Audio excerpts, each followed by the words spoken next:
ప్రజాపాలన కార్యక్రమం కోసం తెలంగాణ ప్రభుత్వం ఉమ్మడి జిల్లాలకు ఇన్ఛార్జ్లను నియమించింది. కరీంనగర్ కు ఉత్తమ్, మహబూబ్ నగర్ కు దామోదర రాజనరసింహ, ఖమ్మంకు కోమటిరెడ్డి వెంకటరెడ్డి, ఉమ్మడి రంగారెడ్డి జిల్లాకు శ్రీధర్బాబు, వరంగల్ జిల్లాకు పొంగులేటి, హైదరాబాద్ కు పొన్నం ప్రభాకర్, మెదక్ జిల్లాకు కొండా సురేఖ, ఆదిలాబాద్ కు సీతక్క, నల్లగొండ జిల్లాకు తుమ్మల నాగేశ్వరరావు, నిజామాబాద్ కు జూపల్లి కృష్ణారావును నియమిస్తూ ప్రభుత్వం ఉత్తర్వులు జారీ చేసింది.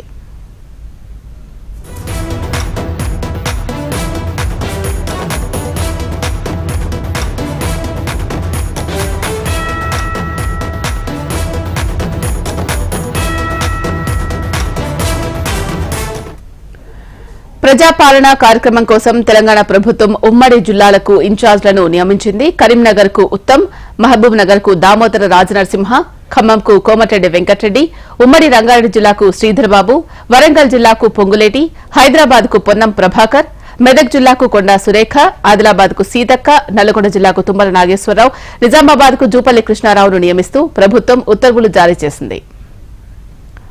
దీనికి సంబంధించి మరిన్ని అప్డేట్స్ మా ప్రతినిధి ప్రవీణ్ అందిస్తారు. ప్రవీణ్, చెప్పండి. ఇలా ఇప్పటికే జిల్లాలకు సంబంధించిన ఇన్ఛార్జ్లు కూడా నియమిస్తూ కూడా ప్రభుత్వం ఒక నిర్ణయం తీసుకుంది. ఉమ్మడి జిల్లాల వారికి కూడా ఇన్ఛార్జ్లను నియమించడంతో ఇప్పటివరకు రాజకీయ వర్గాల్లో ఒక ఆసక్తికర చర్చ అయితే కొనసాగుతుంది. ఉమ్మడి జిల్లాలకు సంబంధించినందుకు మాత్రం ఉమ్మడి జిల్లాలో జరగబోయే ప్రజాపాలనకు సంబంధించినందుకు మాత్రం పూర్తి స్థాయిలో మాత్రం బాధ్యతలు కావచ్చు. ఆ జిల్లాకు సంబంధించినంత వరకు ఇన్ఛార్జులు వివరించబోతున్నారు. అక్కడ జరిగి ఉండే సమస్యలు కావచ్చు, అదేవిధంగా అందరినీ కూడా కలుపుకొని వెళ్లే విధంగా కూడా ఈ కొత్త జిల్లాలకు సంబంధించిన ఇన్ఛార్జీలకు సంబంధించిన మాత్రం ఉమ్మడి జిల్లాల వరకు కూడా ఇప్పటివరకు నియమించిన సిచ్యువేషన్ కనిపిస్తుంది. కరీంనగర్ కు సంబంధించినందుకు ఉత్తమ్ కుమార్ రెడ్డి, అదేవిధంగా మహబూబ్ దామోదర నరసింహ, ఖమ్మం కోమటిరెడ్డి వెంకరెడ్డి, రంగారెడ్డి జిల్లాకు సంబంధించిన దిద్దుల శ్రీధర్బాబు, వరంగల్ పొంగులేటి శ్రీనివాసరెడ్డి, హైదరాబాద్ పొన్నం ప్రభాకర్, మెదక్ కొండ సురేఖ, ఆదిలాబాద్ సీతక్క, నల్గొండ తుమ్మల నాగేశ్వరరావు, నిజామాబాద్ జిల్లాకు సంబంధించిన జూపల్లి కృష్ణారావుకు ఇంకా ఇప్పటివరకే ఇన్ఛార్జ్ బాధ్యతలు ఇస్తూ కూడా ఒక నిర్ణయం అయితే తీసుకున్న సిచ్యువేషన్ ఉంది.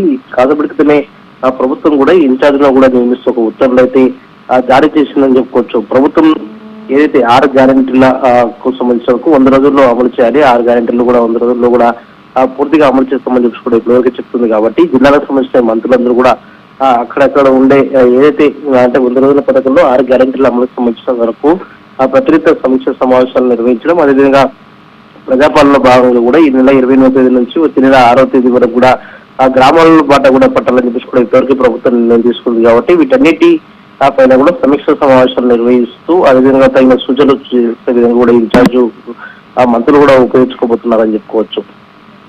Right, thank you Praveen.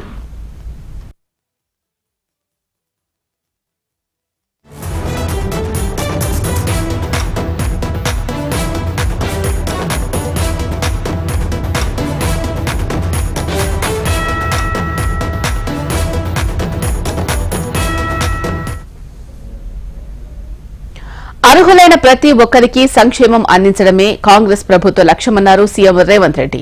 పథకాల అమలులో అధికారులదే కీలక పాత్ర అని నిస్సహాయులకు అండగా ఉండి సహాయం అందేలా చర్యలు తీసుకోవాలని సూచించారు. సచివాలయంలో జిల్లా కలెక్టర్లు, ఎస్పీలతో నిర్వహించిన తొలి సమీక్షా సమావేశంలో 6 గ్యారంటీస్ అమలు, లబ్దిదారుల ఎంపికపై సీఎం దిశానిర్దేశం చేశారు. ఈ నెల 28 నుంచి ప్రజాపాలన పేరుతో గ్రామ సభలు నిర్వహించి లబ్దిదారుల ఎంపిక కార్యక్రమం చేపట్టాలి అన్నారు. అభివృద్ది అంటే అద్దాల మేడలు, రంగుల గోడలు కాదని ప్రతి పేదవాడికి సంక్షేమం అందించే బాధ్యత అధికారులదే అన్నారు సీఎం రేవంత్. భూ కబ్జాదారులను వదిలిపెట్టొద్దని, నకిలీ విత్తనాల సరఫరాపై నిఘా పెట్టాలని అధికారులను ఆదేశించారు. గంజాయి ఎక్కడ పడితే అక్కడ దొరుకుతుందని, రాష్ట్రంలో గంజాయి అనే మాట వినిపించకూడదు అన్నారు. ప్రజావాణి కోసం ప్రతి నియోజకవర్గానికి ఒక అధికారి నియమిస్తామన్నారు. పని చేయడానికి ఇబ్బందికరమైన అధికారులు ఎవరైనా ఉంటే సీఎస్, డీజీపీకి చెప్పి తమ బాధ్యతల నుంచి తప్పుకోవచ్చని సీఎం రేవంత్ రెడ్డి సూచించారు. ప్రభుత్వం ప్రజలకు ఇచ్చిన హామీలు, తీసుకున్న నిర్ణయాలు అమలు జరగాలంటే అధికారులు, ప్రజాప్రతినిధులు జోడెద్దులాగా పనిచేయాలి. అప్పుడే అనుకున్న లక్ష్యం దిశగా మనం ప్రయాణం చేయడానికి అవకాశం ఉంటుంది. సచివాలయంలో ఏ నిర్ణయం జరిగిన క్షేత్రస్థాయిలో అమలు చేయాల్సిన బాధ్యత ఒక పక్కన కలెక్టర్ స్థాయి, ఇంకొక పక్కన పోలీసు అధికారులు. సో ప్రత్యక్షంగా ప్రజలతో సంబంధాలు ఉండాల్సిన వాళ్ళు, ఉండేవాళ్ళు జిల్లా కలెక్టర్లు, జిల్లా ఎస్పీలు అండ్ కమిషనర్స్.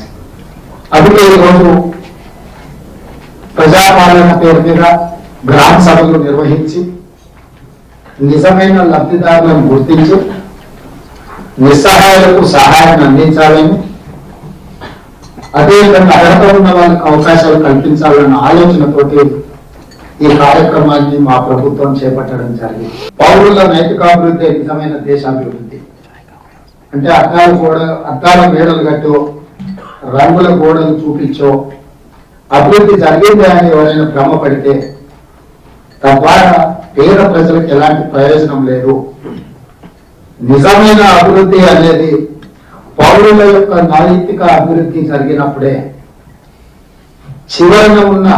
చివరి వరుసలో ఉన్న పేదవాడికి సంక్షేమ పథకం అందినప్పుడే ఈ రాష్ట్రం కానీ దేశం కానీ అభివృద్ధి చెందినట్టు భావిస్తుంది కాంగ్రెస్ పార్టీ. మేము ఈ సోషల్ మీడియాలో కూడా చాలా సర్క్యులేట్ చేస్తుంటారు. అంటే మతాల మధ్యలో, కులాల మధ్యలో వైషమ్యంగా రెచ్చగొట్టడానికి. దీనికి సంబంధించి కూడా ఎప్పటికప్పుడు మీరు అప్రమత్తంగా ఉండే ఆ సమాచారాన్ని కూడా సేకరించి అట్లాంటి వాళ్ళు ఎవరైనా ఉంటే వాళ్ళందరినీ కూడా ఒక లైన్ లో పట్టుకురావాల్సిన అవసరం ఉన్నది. వాళ్ళని ఏ విధంగా కంట్రోల్ చేయాలని. ఫైనల్ గా 2 టీంల మండలాలను 2 టీంల, ఒక టీంకు ఎంఆర్ఓ గారు, ఇంకొక టీంకు ఎంపీడీఓ గారు బాధ్యత తీసుకుంటారు. అదేవిధంగా శాసనసభ నియోజకవర్గానికి ఒక స్పెషల్ ఆఫీసర్ డెప్యూట్ చేస్తుంది ప్రజాపాలన కోసం. 119 శాసనసభ నియోజకవర్గాలకు 119 మంది స్పెషల్ ఆఫీసర్లు అక్కడ వచ్చి కూర్చుంటారు. వాళ్ళు అక్కడ ఉన్న మండలాలను, ప్రతి మండలాన్ని 2 వర్టికల్స్ కింద డివైడ్ చేస్తారు. 2 వర్టికల్స్ లో ఒక వర్టికల్ కి ఎంఆర్ఓ, ఇంకొక వర్టికల్ కి ఎంపీడీఓ గారు బాధ్యత వేస్తారు. వాళ్ళ కింద ఆఫీసర్ స్ట్రక్చర్ ఉంటుంది. ప్రతి అధికారి రోజుకు 2 గ్రామాలు, ఉదయం 8 గంటల నుంచి 12 గంటలకు ఒక గ్రామం, 2 గంటల నుంచి 6 గంటల వరకు ఇంకొక గ్రామం. ఈ అప్లికేషన్ తీసుకోవడం, ఇవన్నీ చేయడం. నేరగాళ్లను, డ్రగ్స్ మాఫియా ఈరోజు ఉద్యమ నేపథ్యంలో తెలంగాణ రాష్ట్రంలో ఈరోజు చిన్న పట్టణాలలో కూడా గంజాయి ఎక్కడ పడితే అక్కడ దొరుకుతుంది. జూనియర్ కాలేజీలో, స్కూల్స్ లో కూడా ఈ రోజు ఇట్లాంటి మత్తు పదార్థాలు అందుబాటులోకి వచ్చినాయి. ఈ రోజు మన కళ్ళ ముందు కుప్పకూలిపోయిన పంజాబ్ రాష్ట్రం మన కళ్ళ ముందు కనిపిస్తుంది.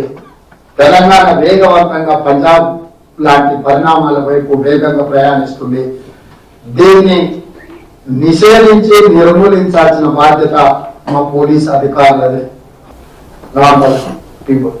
సో ఇట్లాంటి విషయాలు మీరు కఠినంగా వివరించండి. ఎంత పెద్దవాళ్ళైనా, ఎంత వాళ్ళ బ్యాక్గ్రౌండ్ ఏమున్నా ఎవరిని స్పేర్ చేయాల్సిన పని లేదు. మీకు ఎవరు మాట్లాడినా ఎవరిని వదలాల్సిన పని లేదు. ప్రభుత్వం సంపూర్ణంగా డిసెంబర్ 25 నుంచి జనవరి 6, 2024 వరకు ఒక పకడ్బందీగా ఈ సమాచారాన్ని సేకరించి దీన్ని డిజిటలైజ్ చేసి ప్రభుత్వానికి పంపిస్తే ప్రభుత్వం వాటిని స్క్రూటినీ చేసి అర్హులైన వాళ్ళందరికీ సంక్షేమ పథకాలు అమలు చేయడమే మా ప్రభుత్వం యొక్క లక్ష్యము.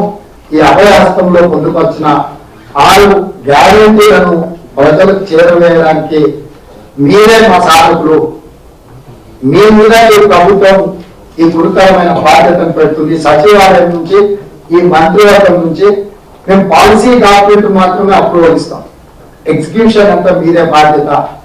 ఆ ఎగ్జిక్యూట్ చేసే క్రమంలో ఇక్కడ ఉన్న అధికారులకు ఆ సూచన, ఎవరికైనా ఈ విధంగా పనిచేయాలని ఏదైనా ఇబ్బంది అనిపిస్తే మీరు చీఫ్ సెక్రటరీ గారు కానీ, పోలీస్ డిపార్ట్మెంట్ లో డీజీపీ గారు కానీ, మీరు ఒకవేళ ఈ విధానంలో పనిచేయడానికి మీకు ఏమైనా ఇబ్బంది కలిగిస్తే మీరు కోరుకుంటే తప్పకుండా మిమ్మల్ని అక్కడి నుంచి ఇంకొక ప్లేస్ కి ట్రాన్స్ఫర్ చేయడానికి, మీరు అక్కడి నుంచి మీ బాధ్యతల నుంచి మార్చడానికి ప్రభుత్వానికి ఎలాంటి అభ్యంతరం లేదు.